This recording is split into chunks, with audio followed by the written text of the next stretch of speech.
नाजरीन अस्सलाम वालेकुम। IND टुडे न्यूज़ में आपका खैर मकदम करते हैं। आइए देखते हैं ये तफसीलात कि तमाम एक्यूज लोग जो हैं मक्का मस्जिद ब्लास्ट में, उन लोगों को एक्विट किया गया। तो बग़ैर जजमेंट पढ़े एक वकील की हैसियत से मेरे लिए कमेंट करना बहुत डिफ़िकल्ट है, लेकिन ये एक बड़ी अजीब चीज़ महसूस होती है कि इतना बड़ा हादसा हुआ, कई लोगों की जान गई, उसके बाद सोसाइटी में डिफरेंसेस पैदा हुए, लोग एक दूसरे के बनिस्बत मुतशक्की होने लगे, डिसअफेक्शन इन सोसाइटी फैलने लगा। पता चला कई मुसलमान लड़कों को गिरफ़्तार किया गया, उनके ख़िलाफ़ कार्रवाई हुई, उसके बाद वो लोग बरी हुए। अदालतों ने जिनके सामने वो ब्लास्ट के लिए मुसलमान यंगस्टर्स को एक्यूज़ किया गया था, उनके ताल्लुक़ से अदालतों ने कहा कि शहादत नाकाफ़ी है, बल्कि यहाँ तक कहा कि waging war against the state, sedition वगैरह के किस्म के चार्जेस इन लड़कों के ख़िलाफ़ इसलिए लगाए गए थे ताकि इनको बेल न मिले। उसके बाद असीम आनंद साहब के कन्फेशनल स्टेटमेंट का बयान आया। ये कन्फेशनल स्टेटमेंट जब वो मजिस्ट्रेट के सामने दिए तो उसके बाद मजिस्ट्रेट उनको वापस भेजा ये बोल करके कि आप सोच के आइए इसके बारे में, कहीं ये प्रेशर में तो नहीं किया गया। 3 दिन के बाद वो आके फिर वही अखबारिया बयान दिए। इन तमाम चीज़ों के बाद उनके ऊपर मुकदमा चला, उनके और उनके साथियों के ऊपर, और उसके बाद अगर अदालत इस नतीजे पे पहुंचती है कि शहादत नाकाफ़ी है कन्विक्शन सस्टेन करने के लिए, या फिर शहादत है ही नहीं इन लोगों के ख़िलाफ़, तो साफ जाहिर है कि इन्वेस्टिगेटिंग एजेंसीज़ के ऊपर एक बहुत बड़ा सवाल खड़ा होता है। हम इससे पहले भी देखे हैं कि नेशनल इन्वेस्टिगेशन एजेंसी के कुछ ज़िम्मेदार अफसरों ने ये कहा है कि स्पेशल इन्वेस्टिगेशन टीम ने एविडेंस प्लांट किया। तो इस किस्म के सीनियर एक्सपर्ट इन्वेस्टिगेटिव एजेंसीज़ जो मुल्क के हैं,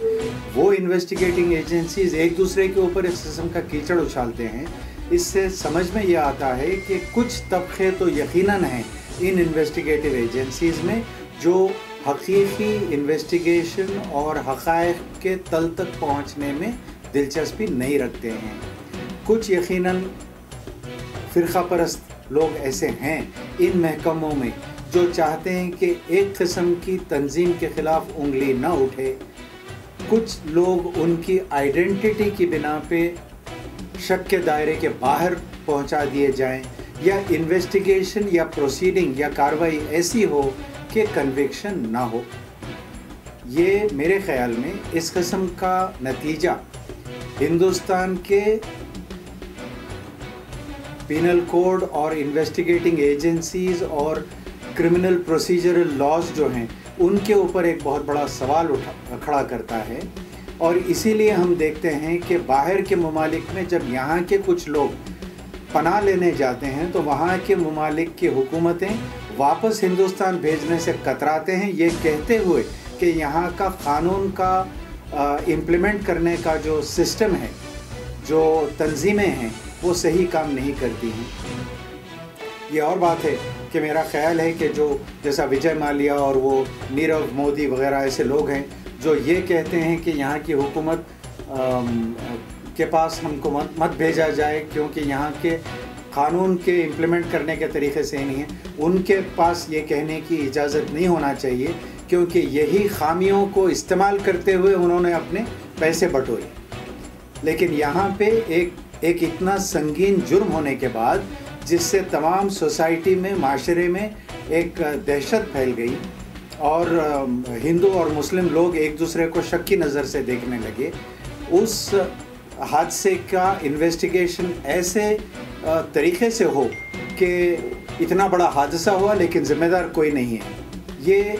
क़ानून का मजाक उड़ाने वाली बात है। मेरा ख़्याल है कि एक बहुत संगीन इन्वेस्टिगेशन होना चाहिए इस इन्वेस्टिगेशन का और इस कानूनी कार्रवाई का जो ये नतीजे पे हमको लाकर खड़ा करिए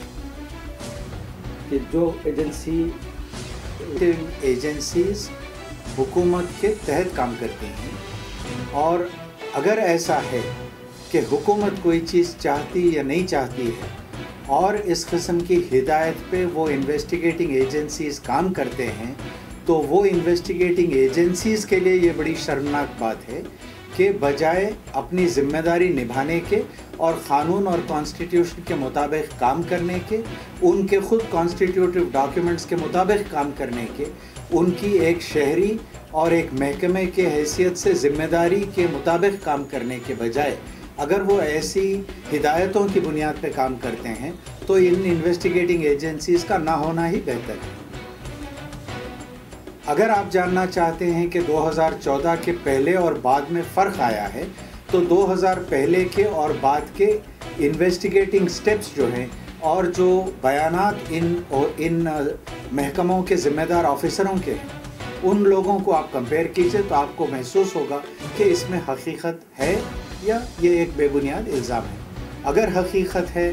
تو پھر حکومت کو چاہیے کہ اس کے تعلق سے بڑے کڑے اور سنگین قدم اٹھائے، اور اگر اس میں سچائی نہیں ہے تو بھی حکومت کو یہ چاہیے کہ یہ انویسٹیگیٹ کرے کہ ایسے الزام کیوں لگ رہے ہیں۔ ملک کے سب سے ایکسپرٹیز حاصل رکھنے والے اور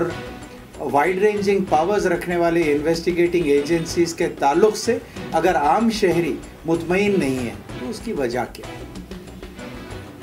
مکہ مسجد بلاسٹ کے بعد جو فائرنگ ہوئی اس کا نتیجہ آ چکا ہے۔ جسٹس بھاسکر راؤ اپنی رپورٹ دے چکے ہیں اور اس کے بارے میں اخبارات میں بھی آیا ہے۔ میں جانتا ہوں کہ کچھ لوگ کوشش کریں کہ وہ رپورٹ حاصل کریں، لیکن ان کے کوششوں کو سٹون وال کیا گیا ہے، رد کر دیا گیا ہے، یہ کہتے ہوئے کہ وہ ابھی اسمبلی میں ٹیبل نہیں ہوئی ہے، لہٰذا اس کی کاپی نہیں دی جا سکتی۔ سوال یہ پیدا ہوتا ہے کہ یہ ایک اتنا بڑا حادثہ سمجھا گیا کہ ایک ریٹائرڈ ہائی کورٹ جج کو اپوائنٹ کیا گیا اور وہ ریٹائرڈ ہائی کورٹ جج شہادت کی بنیاد پہ اپنا نتیجہ جو بھی وہ نتیجے پہ پہنچے وہ نتیجہ پھر حکومت کے سامنے رکھے۔ حکومت جب اتنا پیسہ خرچ کرتی ہے اور یہ ایکسرسائز میں شامل ہوتی ہے یہ کہتے ہوئے کہ اس کے تل تک پہنچنا ضروری ہے، تو پھر یہ اس رپورٹ کو ٹیبل نہ کرنے کی پیچھے کیا وجہ ہے وہ حکومت ہی جواب دے سکتی ہے۔ شہادت کیونکہ میرے سامنے سے گئی ہے، میں اس میں کئی وٹنسز کو کراس ایگزامن کیا ہوں، میں اس میں بحث کیا ہوں، میں یہ جانتا ہوں کہ جو شہادت ہے اس شہادت کی بنیاد پہ پولیس کے خلاف بڑے کڑے سوال اٹھے ہوں گے، اور یہ ممکن ہے کہ اس وجہ سے اس رپورٹ کو اب تک سامنے نہیں لایا گیا ہے۔ اس کے آگے میں کچھ کہہ نہیں سکتا۔